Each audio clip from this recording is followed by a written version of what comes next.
Hi friends, welcome to our YouTube channel knowledge area. आज हम बात करेंगे important MCQ of Indian polity की सीरीज नंबर 5 के बारे में। तो बढ़ते हैं आज की क्वेश्चन की तरफ। In which part of Indian constitution the directive principle of state policy are provided.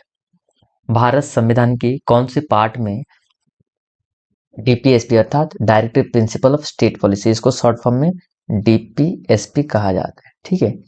Part two, देखो पार्ट टू में आपको सिटीजनशिप देखने के लिए मिलेगा। पार्ट टू में सिटीजनशिप जो कि डील्स करता है आर्टिकल 5 से 11 तक। पार्ट थ्री में आपका फंडामेंटल राइट्स जो डील्स करता है आपका आर्टिकल 12 से लेके 35। पार्ट भी जो है आपका वो डील्स करता है आपका 52 से लेके 151 तक, और ये आपका इंडियन गवर्नमेंट के बारे में कहता है। बाकी पार्ट आई भी जो होता है वो डील्स करता है आपका डीपीएसपी जो आर्टिकल डील्स करता है आपका आर्टिकल नंबर 36 से लेके 51 तक। तो इसका जो करेक्ट आंसर जो होगा वो होगा आपका option number D, part I भी। Okay, next, from which country has Indian constitution borrowed DPSP. कौन से देश से हम जो डीपीएसपी हम बोरोड करके लेके आए हैं? Option A USA, B Ireland, C France, D USSR. तो इसका करेक्ट आंसर जो बनेगा वो बनेगा आपका ऑप्शन नंबर बी, आयरलैंड। क्या होगा इसका करेक्ट आंसर? बनेगा आपका option number B, Ireland. DPSP के अलावा भी हम क्या क्या चीज लेके आए हैं आयरलैंड से? एक होगा आपका nomination of member of Rajya Sabha. ठीक है। इसके अलावा आपका method of election, method of election of president, ये भी हम बोरोड करके लेके आए हैं। ठीक है। यूएसए के बारे में कहा जाए तो यूएसए से आपका एक जो होता है आपका जुडिशियल रिव्यू, जुडिशियल रिव्यू। इसके अलावा आपका फंडामेंटल राइट्स, इसके अलावा आपका इंडिपेंडेंट जुडिशियरी, इंडिपेंडेंट जुडिशियरी, ये चीजें हम कहाँ से? यूएसए से। फ्रांस से, फ्रांस से आपका लिबर्टी, इक्वालिटी और फ्रेटर्निटी। ये था आपका फ्रेंच रिवॉल्यूशन का मोटो भी, और फ्रेंच रिवॉल्यूशन जो देखने के लिए मिला था आपका 1789 में। यूएसएसआर में जो सबसे खास बात होता है आपका फंडामेंटल ड्यूटी, फंडामेंटल ड्यूटी हम बोरोड करके लेके आए हैं। इसके अलावा आपका 5 ईयर प्लान, क्या है? 5 ईयर प्लान हम बोरोड करके लेके आए हैं यूएसएसआर से। तो इसका करेक्ट आंसर बनेगा option number B. Next, next question कहता है the directive principle of state policy is a cheque that is paid at the convenience of the bank, the statement belong to which of the following. अर्थात DPSP क्या है?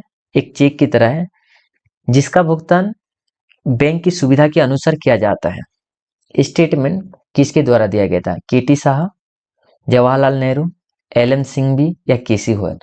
तो इस statement दिया गया था आपका केटी साहा के द्वारा, जो कि एक तरह का आपका इकोनॉमिस्ट है, एक इकोनॉमिस्ट थे।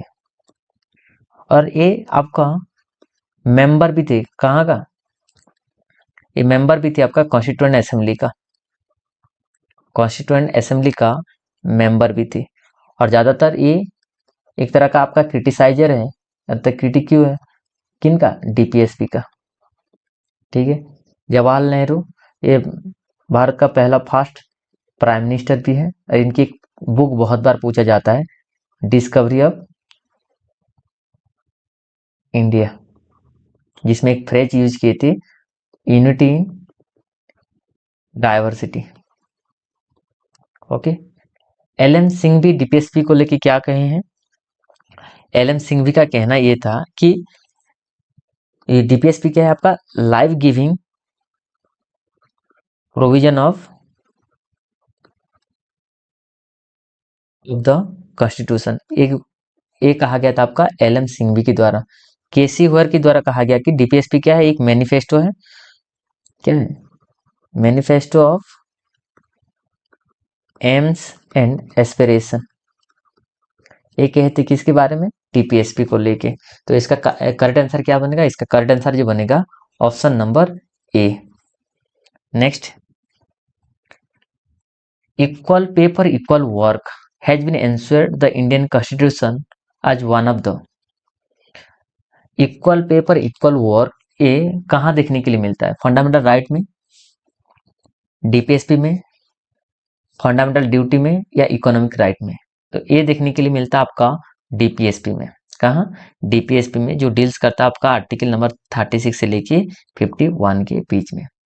Equal pay for equal work ये डील्स करता है आपका आर्टिकल नंबर 39 डी में देखने के लिए मिलता है। खास बात यह है, फंडामेंटल राइट के बारे में अभी भी बात की थी, यूएसए की बिल्स ऑफ राइट से बोरोड करके लेके आए हैं, जो डील्स करता है आपका आर्टिकल नंबर 12 से लेके 35 के बीच में। ठीक है, इसके अलावा फंडामेंटल ड्यूटी जो होता है ये आर्टिकल नंबर 51 ए में देखने के लिए मिलता है, और इसको हम बोरोड करके लेके आए हैं कहाँ से, यूएसएसआर से। और ये कौन सी पार्ट में देखने के लिए मिलता है, आपका पार्ट 4th ए में देखने के लिए मिलता है। ठीक है, 4th ए में देखने के लिए मिलता है। और फंडामेंटल राइट फंडामेंटल ड्यूटी जो लागू किया गया था एक कमेटी के तहत, और उस कमेटी का नाम है स्वर्ण सिंह कमेटी, स्वर्ण सिंह कमेटी। ओके, तो इसका आंसर क्या होगा, इसका आंसर जो बनेगा वो बनेगा आपका option number B. Next, what are the idea that state must keep in mind while framing policy curve.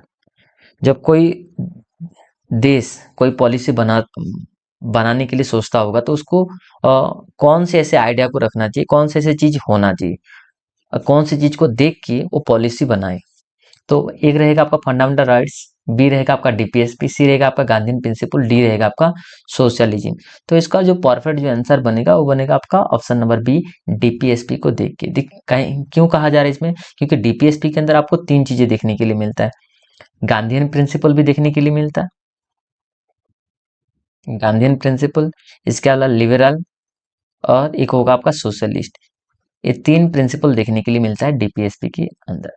खास बात ये होता है कि ये किसी देश की वेलफेयर के बारे में सोचता है, किसके बारे में, वेलफेयर के बारे में सोचता है। तो जब भी आपको क्या कोई भी पॉलिसी फ्रेमवर्क करना है तो पहले आपको ध्यान में डीपीएसपी को रख के ही आपको बनाना पड़ेगा। तो इसका आंसर क्या बनेगा आपका option number B, DPSP. Fundamental rights total कितने हैं, 6 है, लेकिन प्रीवियसली कितने था, 7 था, तो एक डिलीट किया गया है। कौन सी, राइट टू प्रॉपर्टी को, राइट टू प्रॉपर्टी को डिलीट किया गया है, जो कि वर्तमान में एक लीगल राइट्स है, और वो देखने के लिए मिलता है 300 ए में। पहले कितने में देखने के लिए मिला था आपका, आर्टिकल नंबर 31 में।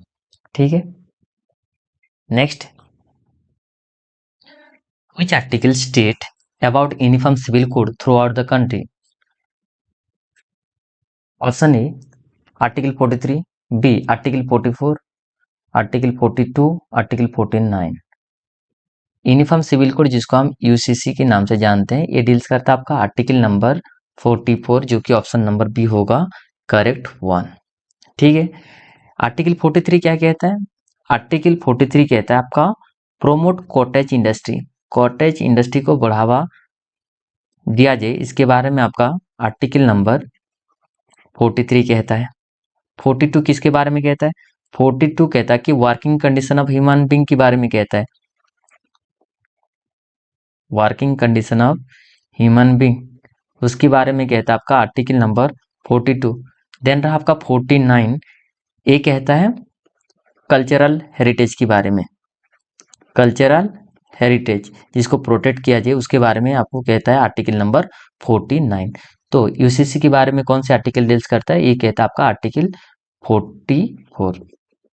नेक्स्ट,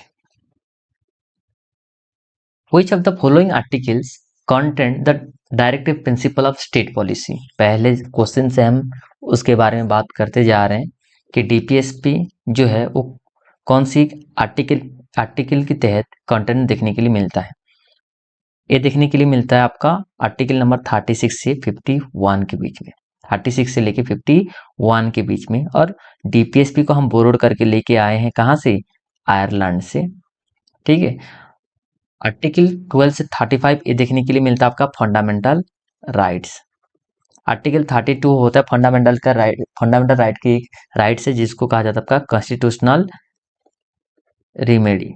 कॉन्स्टिट्यूशनल रेमेडी जिसमें आपको जब फंडामेंटल राइट जब वायोलेट होता है तो आप कॉन्स्टिट्यूशनल रेमेडी के तहत आप रीट इशू किया जाता है सुप्रीम कोर्ट में भी और हाई कोर्ट में भी। सुप्रीम कोर्ट में आर्टिकल 32 के तहत, हाई कोर्ट में आपका 226 के तहत। जो रीट्स होता है वो 5 प्रकार होता है, ठीक है। आर्टिकल 5 से 11 जो होता है वो सिटीजनशिप के बारे में कहता है, सिटीजनशिप के बारे में कहता है। डीपीएसपी जो है आपको पार्ट 4 में देखने के लिए मिलता है संविधान की। Okay, next, which of the following articles direct state government to organise village panchayat. Village panchayat organise जो होता है वो कौन से आर्टिकल के तहत देखने के लिए मिलता है। पहले तो आपको इस जगह में पंचायत के बारे में थोड़ा बहुत जानना जरूरी है। ये देखने के लिए मिलता है 73rd अमेंडमेंट एक्ट 1992 के तहत, और ये आपको पार्ट 9 में देखने के लिए मिलता है। और आर्टिकल जो डील्स करता है वो करता है आपका 243 से लेके 243 ओ तक। इसमें टोटल कितने सब्जेक्ट होता है, 29 सब्जेक्ट देखने के लिए मिलता है, ठीक है। इसके अलावा क्या है, इसमें क्वेश्चन पूछा गया है कि state government to organise village panchayat, तो ये देखने के लिए मिलता है आपका आर्टिकल नंबर 40 के तहत। आर्टिकल नंबर 40 के तहत देखने के लिए मिलता है। आर्टिकल नंबर 51 नीचे है, ये थोड़ा देखिए कि ये क्या करता है आपका, promote international peace and security. Promote international peace and security के बारे में कहता है। ओके, जो आर्टिकल नंबर 51। आर्टिकल नंबर 43 भी किसके बारे में कहता है, ये आपको ये करता है किसके बारे में, आपको कोऑपरेटिव सोसाइटी के बारे में, कोऑपरेटिव सोसाइटी के बारे में कहता है। और 48 ए जो होता है ये आपको वाइल्ड लाइफ एंड फॉरेस्ट के बारे में कहा जाता है। कौन सी, 48 ए। ओके, तो इसका करेक्ट आंसर जो बनेगा वो बनेगा आपका option number B. Next, directive principle of state policy यार, जो डायरेक्टिव प्रिंसिपल स्टेट पॉलिसी जो है वो आपका जस्टिसेबल है या नॉन जस्टिसेबल है, कि फंडामेंटल राइट है या नॉन ऑफ द एबव। देखो, फंडामेंटल राइट और डीपीएसपी दोनों बहुत अलग है। जस्टिसेबल कौन सा है, आपका फंडामेंटल राइट है जिसको वायोलेट होते ही आप कोर्ट के पास चले जाते हैं। बट डीपीएसपी जो होता है आपका नॉन जस्टिसेबल है, वो लीगली एनफोर्सेबल नहीं होता आपका डीपीएसपी। ये केवल वो एक राज्य की वेलफेयर के बारे में सोचता है या देश की वेलफेयर के बारे में सोचता है। ओके, तो इसका करेक्ट आंसर जो बनेगा option number B, non justiciable. Next जो होगा, which of the following statement is not correct about DPSP. इनमें से जो कथन दिया गया, जो स्टेटमेंट दिया गया उनमें से कौन सी कथन सही नहीं है, अर्थात नॉट करेक्ट है। It determine to establish welfare state, yes obviously ये डिटरमाइन हमेशा करता है, वेलफेयर स्टेट के बारे में सोचता है, तो ये पॉइंट सही है। It is duty of the concern state to apply DPSP principle in making law,